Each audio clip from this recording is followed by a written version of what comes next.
हादसे के लिए भी क्या सरकार जिम्मेदार नहीं होती? आप इसको हत्या क्यों बता रहे हैं सर? ये हादसा जो हुआ बिल्कुल है, सरकार सर, इसके पीछे जो तय मानक होते हैं उनका, सर एक सेकेंड सर, BIS मानक मौजूद है, ये अनिवार्य क्यों नहीं किया सरकार ने? क्यों नहीं किया सर, बताइए मुझे, समझते हैं आप ये? मैडम, मुख्यमंत्री या मंत्री सारे हाँ। आके एग्जीक्यूटिव का काम नहीं करते। नहीं, आप लोग ये सर मैं पूछ रही हूँ सर, देखिए अच्छा ठीक है, जो है राज्य सरकार और केंद्र सरकार का ये दायित्व बनता है कि कानून बनाना उनकी जिम्मेदारी है सर। बिल्कुल, कानून बनाना। तो इस पर कोई भी सेफ्टी को लेकर कोई कानून अभी तक केंद्र में क्यों नहीं है? कहीं भी ऐसा कानून क्यों नहीं है सर? क्यों नहीं बना ऐसा कानून? पहली बात, आप फिर केंद्र पे पहुंच रही हैं क्योंकि ये आपका एक हो सकता है विषय हो, ये विषय सर मैं ये पूछ रही हूँ, ये कानून क्यों नहीं बना? रमन जी, मैं आपसे पूछ रही हूँ, ये कानून क्यों नहीं बना? ASTM अंतरराष्ट्रीय मानक है, ये भारत में लागू क्यों नहीं हो सकता? तो ये तो आपको, ये भी आप, ये तो आपको तब भी पूछने चाहिए थे जब बात पहले होते थे। हाँ। तो ये तो आज अच्छा, तो आप मतलब उस समय मेरी आवाज सुन रहे थे? आपको पता था मैंने उस समय नहीं पूछा? जब तक कांग्रेस थी तब तक नहीं है। नहीं रमन जी, उस समय आप मेरी आवाज सुन रहे थे कि आपको पता था कि मैंने नहीं पूछा? मेरे को तो ऐसा ही लग रहा है। हाँ, सर आपके लगने से काम नहीं चलेगा, ये सारी बातें आपने लगने पर कर दी, लेकिन तथ्य पे आप कुछ बात नहीं कर रहे हैं। यहाँ पर BIS मानक मौजूद था, लेकिन उसको इन चीजों में अनिवार्य नहीं किया। मैं आपको जरा विस्तार से सर समझा दूंगी, विषय समझा दूंगी, वो ग्राफिक्स बन जाए तो मुझे बताइएगा, मैं बाकी मेहमानों के पास जाती हूँ। लेकिन Raman ji, it's very difficult, आप चीजों को समझ नहीं रहे हैं, आप जबरदस्ती की बहस कर रहे हैं, दूसरे को किसी एजेंडे में सेट कर रहे हैं। जो मैंने बोला था वो वाला। मैडम, एजेंडा सेट करना मेरा नहीं है, एजेंडा सेट सर एजेंडा आपको दिख रहा है और सबको दिख रहा है इस वक्त इस नेशनल चैनल में बैठकर कौन एजेंडा सेट कर रहा है सर? वो इंस्पेक्टर जिनकी जान चली गई, आज वो परिवार अगर ये शो देख रहा होगा सर, वो आपकी बात सुनकर क्या महसूस करेगा? जरा एक बार आप खुद से सोचिए सर, वो आप खुद से सोचिए। आपको सिर्फ ये बुरा लग रहा है कि आपको बुरा ये लग रहा है कि मैं बीजेपी से सवाल पूछूं? सर जनता की जान जाएगी, सवाल पूछा जाएगा, आपको अच्छा लगे या आपको अच्छा ना लगे, ये मैं साफ करते हुए अब जरा आगे बढ़ रही हूँ, क्योंकि आप किसी तथ्यात्मक विषय पर यहाँ पर जवाब देने के लिए तैयार नहीं है। आप ये मान के बैठे हैं कि यहाँ सामने वाले को बोल दो एजेंडा। क्वेश्चंस ऐसे वेवर्ड है, मैं कुछ कर नहीं सकता। ठीक है रमन जी, बहुत ही अच्छी बात है, आपको बहुत अच्छे से जनता ने सुन लिया और उनको समझ में भी आ गया कि सवाल पूछना कितना मुश्किल है। चलिए विक्रम सिंह जी और नवीन जी, संजय जी आप अपनी बात पूरी कर लीजिए, फिर दो मेहमान और हैं। देखिए मेरा ये कहना, रमन जी अब आप जरा शांत रहिएगा प्लीज। रमन जी ठीक से जवाब नहीं दे पा रहे हैं, वो बहुत एग्रेसिव होकर बात कर रहे हैं। जो उनकी जिम्मेवारी बनती थी, जो सरकारें चलाना, देखिए बनाना चलाना एक अलग बात होती है, लेकिन अपनी जिम्मेवारी लेना, और जो हम तो ये कह रहे कि रमन जी इससे बौखला गए, लेकिन जो दोषी है, जिन्होंने सर्टिफिकेशन दिया है डीसी ने वहां के, या और जो ऑफिसर है जिनके, इस तरीके की बकवास सुनने नहीं आया हूं मैं क्या बोल? अरे आप जाइए फिर, अगर नहीं सुनने आए तो। मैं आपको बार-बार ये बोल रहा हूं, सरकार अपनी, अरे आप क्या बातें कर रहे हैं, कैसे बात कर रहे हैं? आपकी जिम्मेवारी बनती है, हमारी जिम्मेवारी बनती है, ये कांग्रेस का जिम्मेवारी बनती है? बताइए, आपकी सरकार है। अरे बताइए ना क्या जिम्मेवारी बनती है? आपकी सरकार है, आप स्टेप्स तो बताइए क्या जिम्मेवारी बनती है? ये भी मीडिया की है, एंकर की। आप मेरे को स्टेप्स बताइए, अगर ये जिम्मेवारी भी मेरे को स्टेप्स बताइए, कौन सी जिम्मेवारी सरकार ने पूरी नहीं करी? अभी आप ये बताइए कौन सी जिम्मेवारी सरकार ने पूरी नहीं करी?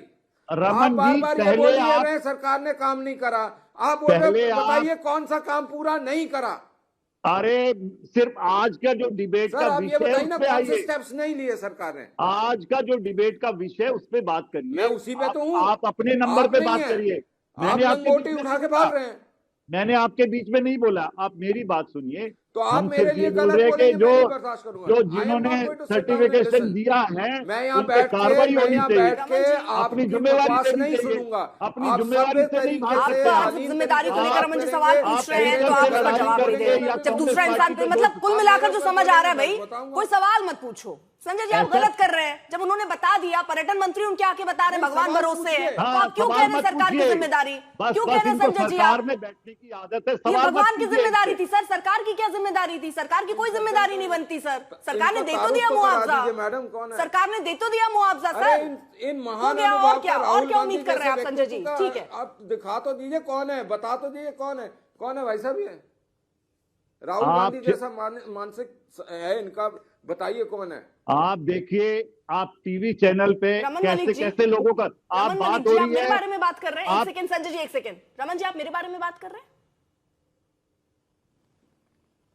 नहीं, जो व्यक्ति संजय जी के बारे में बात कर रहे हैं, कांग्रेस के नेता हैं सर, तो हो सकता है वो राहुल गांधी जो जिक्र कर रहे हैं वो मैच करे वहां पर, लेकिन ठीक है, अब मैं जरा आगे बढ़। राहुल गांधी से प्रभावित हो सकते हैं। हाँ, देखिए वो राहुल गांधी से प्रभावित। ठीक है रमन जी, ठीक है, कौन किससे प्रभावित है वो हम चर्चा का विषय नहीं है, ये चर्चा का विषय नहीं है सर। हम जरा चर्चा पे वापस लौटते हैं और जरा समझते हैं। विक्रम सिंह जी, मुझे ये बताइए, हम BIS मानक लेकर मौजूद हैं, लेकिन हम उसको अनिवार्य क्यों नहीं करते हैं सर? अगर हम टोटल ऐसे आंकड़ा देखें सर, 50 करोड़ ऐसे जनता है अलग अलग जगहों पर, बड़े बड़े अम्यूजमेंट पार्क पहुंचती है, बड़े बड़े झूले हैं, लोग झूल रहे हैं, मन चाहा पैसा ले रहे हैं और जनता दे भी रही है, लेकिन सेफ्टी नॉर्म्स कैसे तय होंगे सर?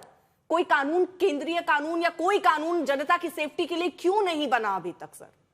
और हम क्यों नहीं सर ASTM अंतरराष्ट्रीय मानक रखते हैं यहां पर? इतना महंगा है कि भारत विकास में विकसित देश बन रहा है, आगे बढ़ रहा है, ये अफोर्ड नहीं कर सकता है। अर्पिता जी, एक सामान्य भारतीय होने के नाते पहले मैं कह रहा हूं, मैं किसी राजनीतिक दल से मैं नहीं जुड़ा हूं, न ही राजनीति मेरी रुचि है, लेकिन एक सामान्य भारतीय होने के नाते व्यक्तिगत सुरक्षा मेरे और मेरे परिवार की, ये मेरा फंडामेंटल राइट है, मौलिक अधिकार।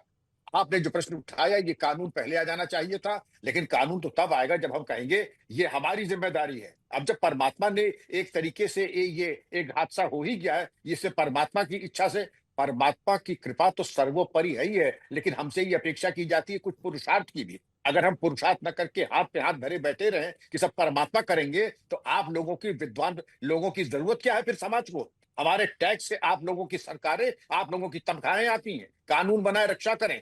ठीक है, आपने SIT बना दी, बड़ी कृपा की आपने, लेकिन मैं ये जानना चाहूंगा कि एक प्रशासन में एक तरीका होता है, प्रथम दृष्टया प्राइमा फेसाई आपने जो जिम्मेदार थे उन पे एक्शन क्यों नहीं लिया? ग्रेटर नोएडा में जो हादसा हुआ वहां भी SIT बनी है। आपने जो दिल्ली में बात की वहां पर भी SIT बनी है, और यहां पर भी SIT बनी है। एक कॉमन थ्रेड मुझे दिखाई पड़ रहा है, और आप हमें बता दीजिए 5 साल में जितनी SIT बनी है और कितने वरिष्ठ लोगों के ऊपर कार्रवाई की है। कल्पेबल होमिसाइड का मुकदमा लिखा है, लेकिन ठेकेदार के ऊपर कार्रवाई हो रही है, ठेकेदार गिरफ्तार हो रहे हैं, लेकिन वो जो assistant engineer, superintending engineer, executive engineer हैं, वो कब जेल जाएंगे, उनके पेंशन कब बंद किए जाएंगे? ये बात मैं पूछ रहा हूं क्योंकि जिम्मेदारी उनकी है, और वो हम तब करेंगे जब हमारी कमीशन खोरी जो है एक्सपोज ना होगी। अगर हम कमीशन खोरी करेंगे, किसकी इतनी हिम्मत है कि हमारे ऊपर कार्रवाई कर ले? हमारे अंदर वो नैतिक साहस नहीं होगा कि हमारे ऊपर कोई कार्रवाई करे। और सबसे बड़ा प्रमाण यह है मुझे गलत सिद्ध करने की कि जो अधिकारी जिम्मेदार थे, जरा उनके ऊपर भी ऐतिहासिक कार्रवाई करके दिखा दें। इंस्पेक्टर, जो supervisory officer inspector Jagdish Prasad और एक की मृत्यु खाली नहीं जानी चाहिए, वो भी भारतीय नागरिक थे। जवाब देखिए, मैं तो एक चीज बहुत स्पष्ट है, पहले इस चैनल पे नहीं कि और चैनलों पे भी बोल चुका हूं, और मैं आज बड़े स्पष्ट रूप से आपकी चैनल पे बोल रहा हूं। इस देश का सबसे बड़ा दुर्भाग्य इस देश की ब्यूरोक्रेसी है, जो एग्जीक्यूटिव है। वो एग्जीक्यूटिव अपने कार्य को सीरियसली नहीं लेता। आप भी उस सिस्टम में से निकल के आए हैं विक्रम सिंह जी, आपको भी पता है कि कितना बड़ा डाउनफॉल है इस एग्जीक्यूटिव के अंदर, और वो जो चलता है एटीट्यूड, वो इस एग्जीक्यूटिव का है। सरकार ने जो कानून बनाने थे, सरकार सड़क पे जाके मैनेजमेंट नहीं कर सकती, ये काम एग्जीक्यूटिव का है, इसलिए उनको टैक्स पेयर्स के पैसों में से तनख्वाहें मिलती हैं, उनको रहने की जगह मिलती है, उनको गाड़ियां मिलती हैं, उनको सिक्योरिटी मिलती है, सब मिलता है। ये इस देश की डेमोक्रेसी का सिस्टम है, उसमें एग्जीक्यूटिव के ऊपर सवाल आना चाहिए। और मैं धन्यवाद करता हूं आज तक का भी, रिपब्लिक का भी, दूसरे चैनल्स का भी, जो आज लोगों के विषयों को उठाते हैं और आज एग्जीक्यूटिव को कटघरे में खड़ा कर रहे हैं। ये एग्जीक्यूटिव को पूछना पड़ेगा कि आप कर क्या रहे हैं साहब। ये जो कानून बनते हैं, ये कानून इस तरीके से बनते हैं और उस जगह कॉमा फुल स्टॉप लगते हैं जहां पे एग्जीक्यूटिव को बचा सके, वहां नहीं लगते जहां पे कॉमन पर्सन को आप संभाल सके। तो ये एक विडंबना है, और इस विडंबना से आप चाहे लड़ लें, चाहे कुछ भी कर लें, लेकिन ये जो जमात है ये इसलिए इतनी स्ट्रांग है। अगर आप नीतीश कटारा वाला केस भी देखेंगे तो उसमें भी यही हुआ था कि अगर उस परिवार के अंदर 14 ब्यूरोक्रेटिक ऑफिसर्स नहीं होते तो वो केस अलग तरीके से लड़ा जाता। तो ये पावर है इस देश की ब्यूरोक्रेसी की, आप उससे लड़ नहीं सकते। आप चाहें तो कोशिश करके देखें। हम कानून अच्छा बना सवाल। सकते हैं, बिल्कुल कानून बनाएंगे और लड़ते ठीक है रहेंगे विक्रम जी, लोगों हाँ के लिए।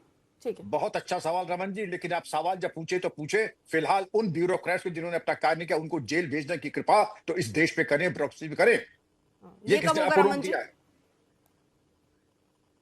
मैं भी उसी विषय का हूं कि नायब सिंह जी को, जो ऑफिसर्स हैं उनको तुरंत प्रभाव से उनके ऊपर एक्शन होना चाहिए। एसआईटी की रिपोर्ट आते ही उन पे एक्शन हो जाना चाहिए।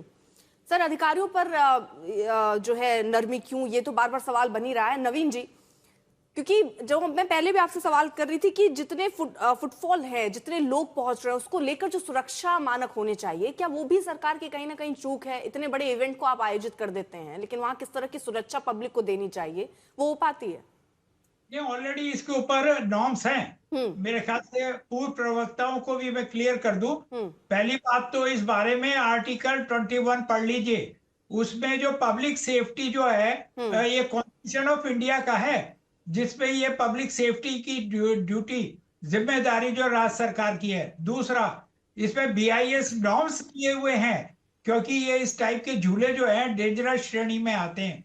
तीसरा, इसका ऑडिट डेली होना चाहिए जो इस टाइप की एक्टिविटीज को करते हैं। और चौथा, एम्यूजमेंट पार्क के जो स्टैंडिंग ऑर्डर दिए हुए हैं, जो यहाँ भी लागू हैं, जो यहाँ मेला प्राधिकरण है, इनके पास पक्का होगा। और इसके अलावा पूरे नॉर्म्स होने चाहिए जो ऑडिट रिपोर्ट देते हैं, जो इसे क्लियरेंस देते हैं, जो NOC देते हैं, उनके पास पूरे इंस्ट्रूमेंट होने चाहिए। सर मैं एक सीधा सवाल पूछूं सर मैं एक सीधा हाँ। सवाल पूछूं, क्योंकि देखिए हम ये भी दिखा रहे हैं, जरा उसको फुल फ्रेम चलाइए। भारत में क्यों है नहीं है सुरक्षा, ये सख्त कानून इस पर क्यों नहीं? अभी तक देखिए, एक बात समझिए, कोई इसको कानून नहीं है। यानी अगर आप अपने बच्चों को, अपने चहेतों को लेकर पहुंच जाते हैं कहीं भी झूलों के पास या पार्क में, तो आप समझिए उसकी कोई गारंटी नहीं है, कोई इसको लेकर कानून नहीं है। जो उसमें मटेरियल इस्तेमाल हो रहे हैं उनकी प्रॉपर चेकिंग नहीं है, ये भी आप समझिए।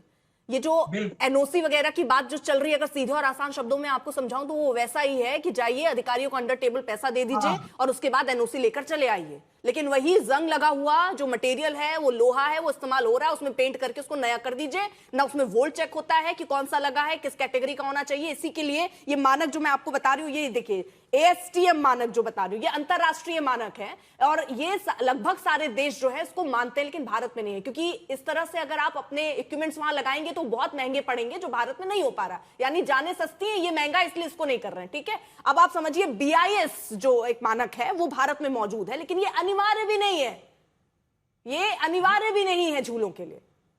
नवीन जी, जो लोग ऑडिट करते हैं वो लोग इस चीज को ध्यान देते हैं कि ये NOC जो दिए हैं, जो डेली दे रहे हैं NOC, किस बेस पे दे रहे हैं। तो उसके लिए ये बहुत जरूरी है और थोड़ा नॉलेज को अपडेट भी रखना चाहिए, क्योंकि इतना बड़ा इवेंट आप कर रहे हैं। तो ये देखिए, ये बहुत ही आसान शब्दों में अगर समझा जाए कि इस तरह की सुरक्षा आपको मिले, इसके लिए ना कोई कानून है, यहाँ सिर्फ एक NOC है जिसमें आप जानते ही हैं कि किस तरह से NOC हासिल कर लिया जाता होगा, टेंडर हासिल कर लिया जाता होगा। तो ये आप अपनी जान का जोखिम खुद ले रहे हैं और ये वाकई, सही शब्द का इस्तेमाल करूं तो भगवान भरोसे चल रहा है सब कुछ।